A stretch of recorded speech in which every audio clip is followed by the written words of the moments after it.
안녕하세요. 루팅 투 마이 플래넷에 와주셔서 감사합니다. 너무 오랜만에 이렇게 다시 영상을 찍는 것 같아요. 마지막 영상이 2주 전이었어요. 거의 2주 전 월요일에 제가 영상을 촬영을 하고 업로드를 하고 있는데 얼굴에 열이 나더라고요. 그래서 좀 잠이 부족했나? 피곤하구나 라는 생각이 들었어요. 그래서 제가 그날 좀 일찍 잠자리에 들었거든요. 근데 갑자기 너무 아파서 거의 잠을 못 잤습니다. 지난 2년 동안 코로나를 참 잘 피해 다녔구나 라고 스스로 저를 좀 기특하게 생각하고 있었거든요. 근데 이번에 막차를 타게 되었습니다. 저는 아프면 제일 힘든 게 정신적인 부분인 것 같아요. 여기서 그 고백을 해보자면 저를 유리 멘탈로 인정하기로 했습니다.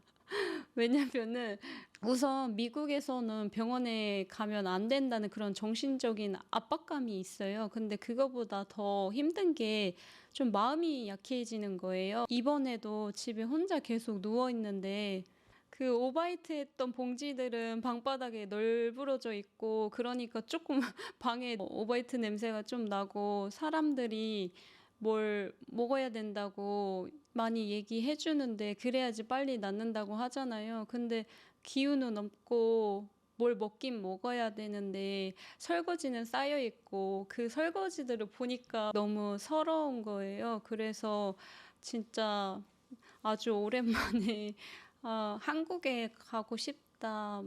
엄마가 옆에 있었으면 좋겠다. 누구라도 좀 내 옆에 나를 좀 보살펴 줄 사람이 있었으면 좋겠다라는 생각이 들었습니다. 딱 거기까지만 생각하면 정상인이겠죠. 근데 제가 유리 멘탈이라고 말씀드렸잖아요. 이게 진짜 너무 아플 때는 아무 생각도 안 나고 그냥 빨리 나았으면 좋겠다. 진짜 너무 괴롭다. 이런 생각만 드는데 좀 호전이 되니까 계속 침대에 누워 있잖아요. 그러니까 막 여러 가지 생각들이 이제 막 들기 시작하더라고요. 내가 얼른 일어나서 이제 다시 내 일상으로 돌아가야 되는데 근데 또 몸이 아프니까 그렇게는 안 되고 그러니까 좀 제 자신이 약간 구덩이에 빠져 있는 느낌도 들고 좀 갈 길을 잃은 느낌이 들었습니다. 그러니까 계속 내 인생 어떻게 되는 건지 내가 진짜 잘 가고 있었던 걸까? 그리고 앞으로 내가 갈 길이 많은데 잘 갈 수 있을까? 막 이런 두려움도 생기고 내 자신이 좀 나약해 보이고 내가 해야 될 게 많은데 좀 쉬고 싶다. 막 이런 생각이 막 들더라고요. 저는 그럴 때 저한테 급하게 내릴 수 있는 처방전이 두 개가 있어요. 그게 하나는 제가 좋아하는 카페에 가서 책을 읽거나 아니면은 일기를 쓰는 거거든요. 그러다가 제가 책이 하나 생각이 났고 그래서 어제 그저께 좋아하는 카페에 가서 그 책도 읽고 일기도 썼습니다. 그 책을 읽고 나니까 지금까지 해왔던 대로 차분히 조급해 하지 말고 조금씩 해보자, 다시 하면 되지라는 생각이 들었습니다. 그래서 여러분들도 혹시 뭔가 어떤 것을 이루는 과정에서 갑자기 무기력감이 올 때도 있잖아요. 아니면 갑자기 뭔가 내 능력이 좀 의심될 때, 그리고 내 앞에 뭔가 장애물들이 많이 있다고 느껴지는 그런 순간들이 오는데 그럴 때 좀 이 책을 읽어보시면 좋을 것 같습니다. 그래서 여러분 그 책은 바로 메이슨 커리의 예술하는 습관입니다. 이게 제목이 예술하는 습관이잖아요. 그래서 언뜻 들으면 뭔가 예술과 관련된 사람들만 읽어야 될 것 같은 느낌이 드는데 근데 그게 예술보다는 습관에 좀 더 방점이 찍힌 책이에요. 그래서 누구나 읽어도 좋을 만한 책입니다. 이 책의 저자가 예술가들의 일상에 굉장히 관심이 많았다고 합니다. 왜 인간은 똑같이 하루 24시간이 주어지는데 누구는 그렇게 엄청난 업적을 하는 건지 궁금해지기 시작했대요. 그래서 그런 사람들의 일상을 찾기 시작했다고 합니다. 이 사람은 처음에는 데일리 루틴이라는 블로그를 만들어서 글을 쓰기 시작했대요. 그래서 그 정보를 모아서 2013년도에 리추얼이라는 책을 냈다고 합니다.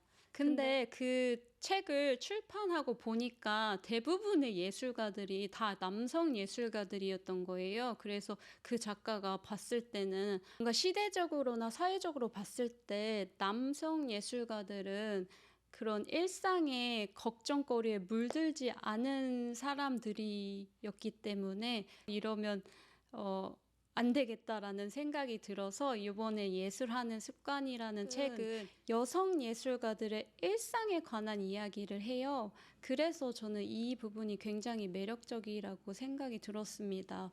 여성 예술가들은 아무리 사회가 좋아졌다고 해도 여전히 많은 부분에서 확실히 더 어려움들이 있잖아요. 예를 들면 가정에서의 역할, 그리고 엄마로서의 역할, 그리고 사회적인 시선 같은 것 때문에 작업을 하기 힘들었던 상황임에도 불구하고 그거를 극복한 사람들이잖아요. 그래서 저는 그 부분이 굉장히 매력적으로 느껴졌습니다. 이 책에 조금 아쉬운 점이 있다면 이게 한 예술가들의 이야기가 보통 두세 페이지 정도밖에 안 돼요. 좀 짧거든요. 그래서 약간 구체적이지 않은 게 조금 아쉽긴 한데 그래도 이 작가는 그 다른 예술가들의 어떤 다른 면보다는 일상에서 자기가 어떻게 작업을 했는지 그거에 초점이 맞춰져 있거든요. 그래서 되게 어렵지 않게 재밌게 읽을 수 있는 책입니다. 저는 개인적으로 예술가들에 대한 고정관념이 있었어요. 그게 뭐냐면은 그 예술가들의 어떤 창작성이나 예술가들에게 떠오르는 그 영감에 대한 고정관념이었거든요.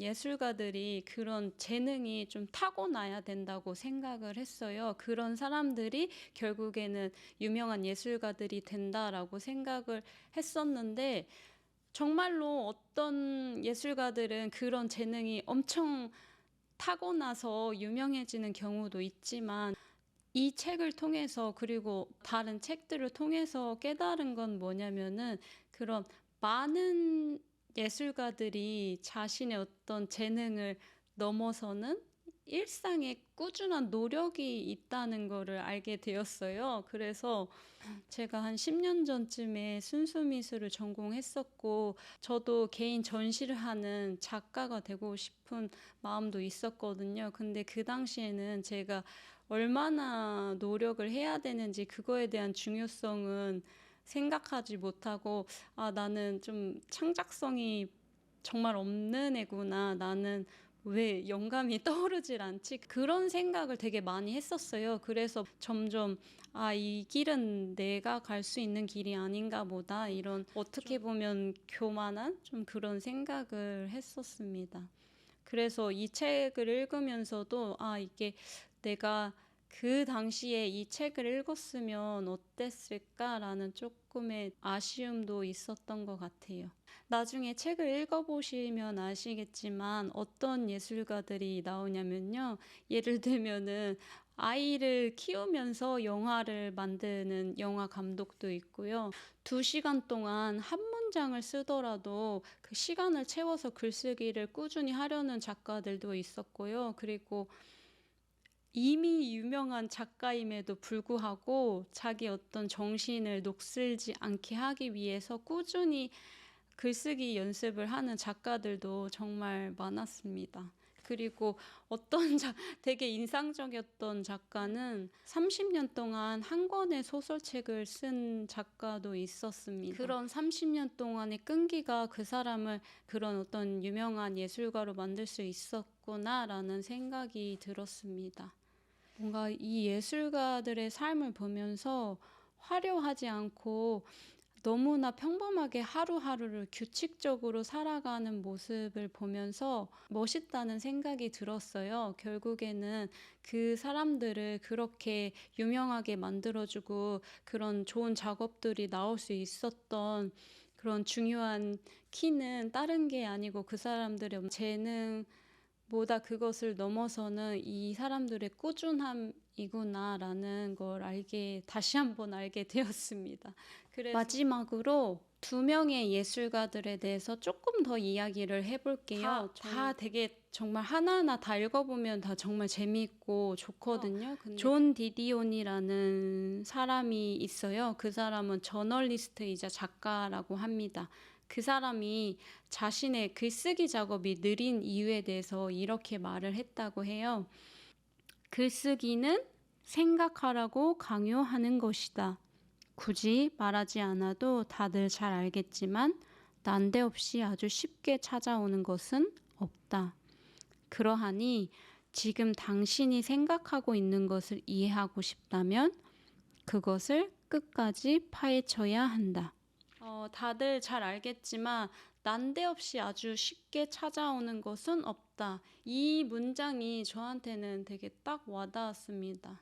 내가 어떤 것을 함에 있어서 절대로 나한테 쉽게 오는 것은 없다. 제가 나이를 먹으면서 점점 더 느끼고 있는 것 같아요. 뭔가 내가 어떤 것을 원함에 있어서 어떤 내 모습에 어떤 내 능력을 갖춤에 있어서 생각했던 것보다 훨씬 더 시간이 오래 걸리는구나. 예를 들면 저는 지금 영어 공부도 저한테는 좀 그런 거거든요. 제가 나아지고는 있지만 이게 생각했던 것보다 훨씬 좀 시간이 오래 걸리는 작업이구나라는 걸 알게 되는 것 같아요. 근데 이 문장에서 정말 딱 그 느낌이 확 오더라고요. 그리고 두 번째로 아니스 바르타라는 영화 감독이에요.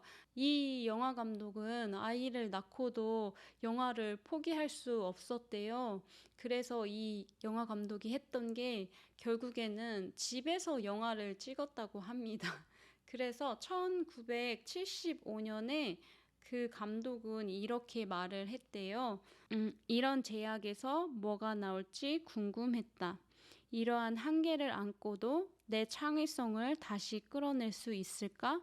그래서 대부분의 여성들이 집에 갇혀 지낸다는 사실에 착안해 나를 집에 묶어 놓았다. 나에게 새로운 탯줄이 생겼다고 상상하고. 네, 이렇게 말을 했다고 합니다. 이런 자신의 한계적 상황을 자기의 작업으로 승화시키는 그 감독의 태도가 정말 대단하다고 생각이 들었습니다. 제목이 예술하는 습관이고 이 내용도 예술가들의 삶에 관한 거잖아요. 그렇기 때문에 앞에서도 말씀드렸지만 어쩌면은 예술과 관련이 없는 분들이라면은 좀 내가 이게 뭐 어떤 나한테 좀 도움이 될까? 어떤 재미가 있을까라는 생각이 드실 수도 있을 것 같아요. 근데 이 책은 예술에 관해 포커스가 맞춰져 있다기보다는 어떤 것을 이룬 사람들이 어떻게 그들의 일상을 살았는지, 어떻게 그들의 작업을 그렇게 꾸준히 할 수 있었는지 그런 어떤 일상의 모습을 보여주거든요. 그래서 저는 모든 사람들이 예술과 전혀 관련이 없는 사람도 이 책을 읽어보면 되게 좋을 것 같다는 생각이 들어요. 특히 이 채널은 자기다운 삶을 살기 위해서 노력하는 사람들을 생각하면서 영상을 만들고 있거든요. 그런 분들이 읽으시기에 굉장히 좋은 책이라고 생각합니다. 그래서 정말 꼭 읽어보셨으면 좋겠습니다. 지금까지 Routing to My Planet의 주인장이었고요. 이번 영상은 여기서 마무리 짓겠습니다. 마지막으로 코로나가 지금 거의 다 끝났다고 하잖아요. 근데 그럼에도 불구하고 여전히 걸리는 사람들이 있거든요. 그래서 마지막까지 최대한 조심하시고 그리고 건강하셨으면 좋겠습니다. 그게 참 건강이 참 제일 중요한 것 같아요. 네, 그러면 다음 영상에서 뵙겠습니다. 네, 다음 시간에 뵐게요. 꼭 다시 와주세요. 감사합니다.